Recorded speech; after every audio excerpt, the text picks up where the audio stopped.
মা, আমার তো কাজ করতে কোনো কষ্ট হয় না, তুমি খালি খালি এমনটা ভাবো। আমি সবই বুঝি রে মা, তুই কত ভালো। আর তোর বোন দুটো হয়েছে বদের হাড্ডি, বাড়িতে এক কুড়ো কাজ করে দেওয়ার কোনো নাম নেই, সারাক্ষণ দুজনে ঝগড়াঝাটি করতে থাকে। দেখবে মা, একদিন ওরা ওদের ভুল বুঝতে পারবে। তুমি যাও মা, বাড়ির মধ্যে যাও, আমি আসতেছি।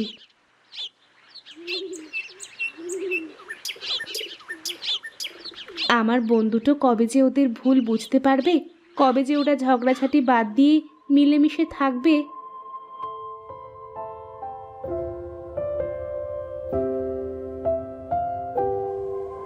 এই মিতু, এই ঋতু, ওঠ, অনেক বেলা হয়ে গেছে, মা কিন্তু বকবে তো।